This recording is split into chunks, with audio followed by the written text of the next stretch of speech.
Hey, Papyrus! Why?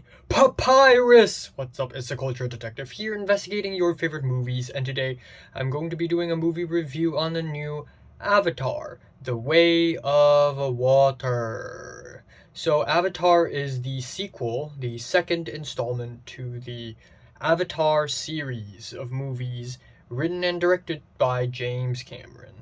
So yeah, in the year 2009, the first Avatar movie came out, and it was a huge freaking deal because it was a breakthrough for the cinematic medium, especially for CGI, given that 95% of the original Avatar is completely CGI, and a lot of people were talking about it. Everyone and their moms are talking about it. They're watching it in Hong Kong. It was a huge hit.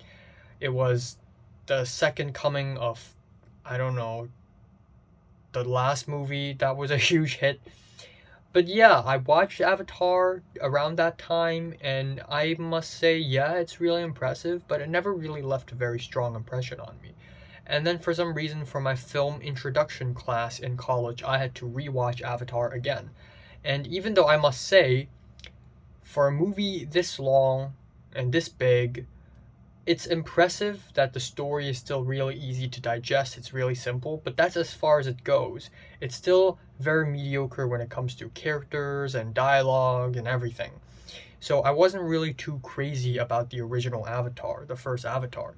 But anyways, now we have the second installment in the series because this movie is supposed to be a series apparently. And finally, after 13 years, the second movie is made, and it is Avatar: The Way of Water. And it's crazy. For a lot of people, this movie doesn't seem like a real thing. A lot of people have been talking about this movie. There's a lot of buzz around it, but we never really know its release date until it finally got released a month ago, and I got to watch it in the cinemas yesterday with my friend Miriam. And yeah, not gonna lie, I watched it in 3D, actually 4D, and the movie ticket is 170 Hong Kong dollars, which is about 18, 19 US dollars. Sheesh, this topped Everything Everywhere All at Once as the most expensive movie ticket I've ever purchased. I think this is even more expensive than Avengers Endgame because I also watched Endgame 3D in 3D as well, or something like that. But essentially there is that. So first of all, let me just say that I was disappointed to find out that the movie theater that I watched Avatar 2 in is not IMAX. The screen is big, but it's not big enough. It's just not big enough. And maybe it's because the screen is not big enough when the chairs were moving. So yeah, it's 4D, meaning that not only am I watching the movie in 3D glasses and the things are popping out on the screen, but also the chair is moving. Whenever we have flying scenes and fighting scenes, the chair is just moving and rocking. And when I hit a vine, like when the character gets hit in the head by a vine or a leaf or gets splashed by some water, there are little things that tickle us under our feet and our backs. And if the character gets splashed with water, we get squirted with water on our faces as well. And given that the movie is called The Way of Water, there are a couple of moments where a lot of water is splashed onto the audience faces during the screening of that movie. It's just kind of stupid that a good chunk of the money of the $170 I paid to watch this movie went to the fucking moving chair and the squirting water, and also the stupid stuff that the cashiers gave us alongside with the movie tickets, like the stupid extras, like the red packets and stuff, which are not a thing in USA. I get it, but we were given red packets. And it's funny because I watched the first Slam Dunk a couple days ago, and I was also given the same red packets, even though it's literally different uh, brands of different companies of cinema, different kinds of cinema, like different parent company, whatever. But yeah, anyways, I was kind of annoyed by the moving chairs. I felt stupid at first. For the first 10 minutes or so in the movie, every time the chair moves, I just I just get distracted. I'm just like, God damn. I'm so used to watching movies and viewing movies on a still chair and in 2D. And that's all I know. Movie is sound and image. And that's it. The chair doesn't move, water doesn't get splashed on my face. It shouldn't be like that. So I was instead kind of distracted. But anyways, the movie's 3 hours long, and I had to sort of go along with it.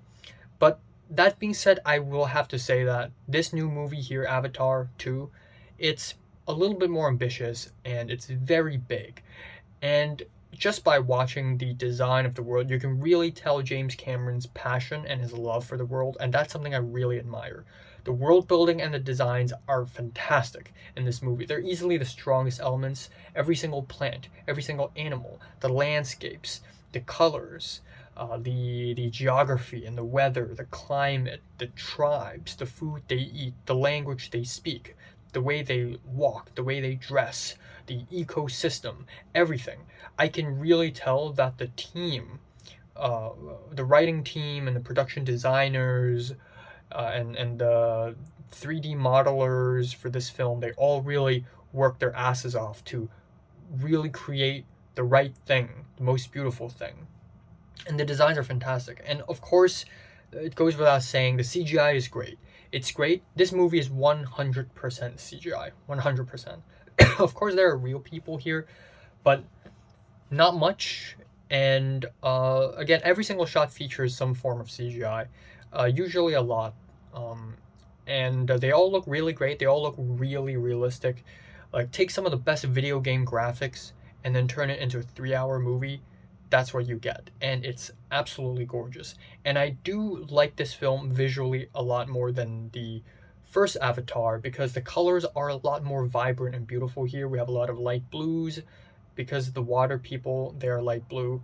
We got a lot of greens and reds and orange, and it's so vibrant. I feel like I'm staring into a Samsung wallpaper. It's just gorgeous and bright, and that's kind of amazing. Now, that said though, the story is just okay. I like I really like the moments in the middle of the movie in Act 2 where nothing really happens. So essentially we have Jake Sully, finally I remember his name, played by Sam Worthington, right? He's the main character and he has a dad now, and he and Neytiri, played by Zoe Saldana, they had children. They had like 4 kids or something. And one day, Stephen Lang, the evil bad guy from the first movie, he's still alive, but his memories and his personality are transported into an avatar, into a Na'vi person. And they came back to seek revenge, essentially. They want to kill Jake Sully. So the bad guys, it's a whole team of people. They want to kill Jake Sully. And Jake Sully was kind of scared and he wants to protect his family. So he and his family escaped and seeked help, seeked shelter among the water people, the Metkayina people, which is a whole different tribe. And that's basically the whole movie. And yeah, so there are a lot of moments where it's just Jake Sully and his family acclimating and adapting to their new lives, living amongst the water people.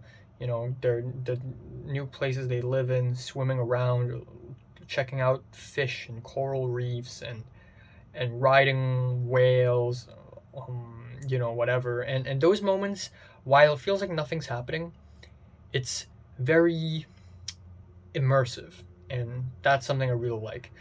But aside from that, the characters are also a little bit more likable this time around. In the first movie, the villain is cliche as hell, and the main character is so fucking boring. But this time around, it's a little better. I think that's because Jake Sully has less screen time here, and the villain is a little bit more interesting this time around.